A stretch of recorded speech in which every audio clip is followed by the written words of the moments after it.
welcome everyone to this week's edition of Hassel's Review. This week we are going to review Takara's MP WheelJack. So buckle in, we're going to go for a G1 ride. Before we get into that right there, I do have to touch a few things. So your boy did a thing this past week. As you can see, we pulled the old string, got married. The Mrs. Hutchison now, she is the Mrs. Hassel, and she is along for the ride as well. So I'd like to say thank you to the family and friends that supported us and showed Monster.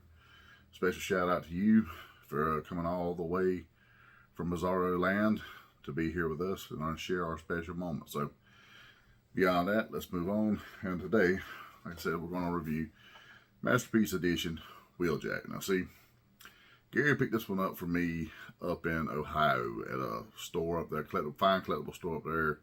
He gets a lot of really cool stuff. Sometimes you get deals on it. This particular version here, it's going for 30 bucks. You can't beat that. Now the box says minor discoloration, slight smoke odor. So it was not a smoke-free home, but it's going in a glass case with the rest of my MP Transformers. So you're not going to notice it. I won't notice it. So, moving on. In the car form, it looks really great. It's got all the nostalgia of the old 80s cars. It looks great. I love it. It's so cool. It's durable too. It's like, you can tell it's quality product. Transforming it wasn't as hard as I thought it was. I did try to use the instruction manuals. Fuck that.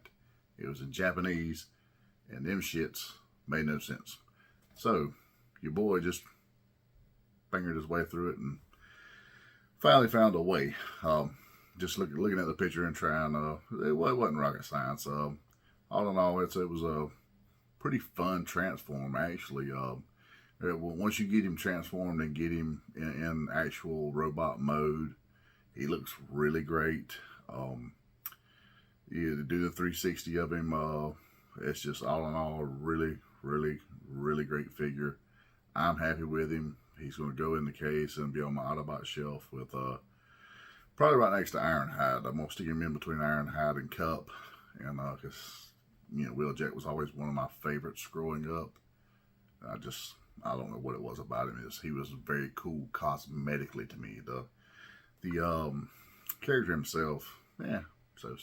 I mean, he did create the fucking Dinobots. I mean, that's pretty fucking legit right there. But other aside from that, he was just a really cool looking bot. The things on the side of his head, how they glowed, and the eye he had, that was just really cool.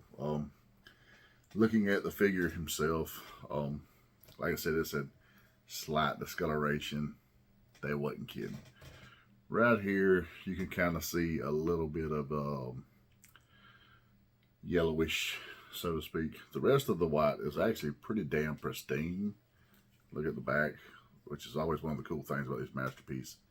As opposed to Hasbro, when you turn around, you see all these empty holes in the backs of the arms and whatnot. The masterpiece editions, they're worth the money. Even and sometimes you catch a deal out, like your boy just did. But even if you can't, if you spend full price, they're worth it because they're solid. The legs, inside all the way around, great piece. The decor is hid where it needs to be hid. The only thing that I have that I would have probably liked to see different with this figure is the pieces right here. In the show, they lit up. It would have been really cool to me to see possibly those been done in like a translucent plastic that's bluish, so that when the light hit it, they kind of maybe glow, shine, whatever. That would have been really, really cool to me. But I mean, I'm not going to complain. I give this figure a solid 4.5 Hassels out of 5. I mean, it's close to being damn near perfect. So with that being said, no complaints here. Monster, huge shout out and love to you, baby, for finding this deal for me. 30 bucks. Also, while we're bragging on your Monster, check out what your boy he got your boy for a wedding gift. I mean, come on. Old Nature Boy tapping the fuck out. That's right. To the Hitman. The best there is, the best there was, and the best that there ever will be. So with that being said, that's with this week's edition of Hassel's Review. Give a few shout outs, especially to our sponsor, the Zone Collectibles, 305 Main Street, Tifton, Georgia.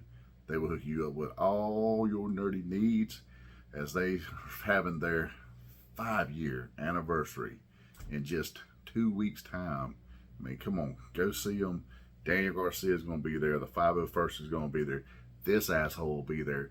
Big Rob will be there. There's going to be all kinds of people. Foxfoot Crafts, More Custom Designs. There's just, the list goes on and on and on of the people that will be there. That's friends of the show.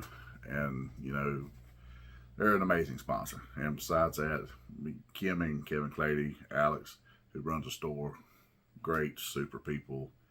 You won't meet better people in your lifetime. So get out, go see them, check them out.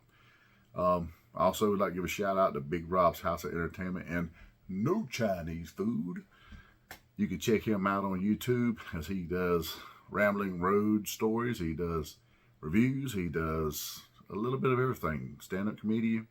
However you want to do it, he does some of everything. So check our boy Rob out. And, of course, check us out. I know that Monster and I, we are actually taking off this week, unfortunately.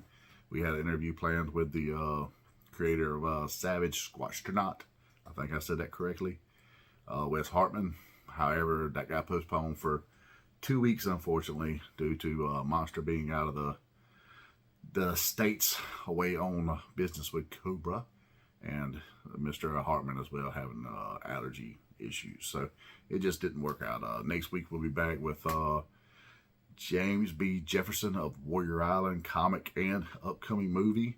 And then the following week we will have Mr. Hartman on as for the Savage Squatchternaut edition. But you can find us on YouTube, Roku. We on the Roku, boys. Southern Joy Media. Hit us up on there. Download us. Like, subscribe, share. Love us. We love y'all. So with that being said,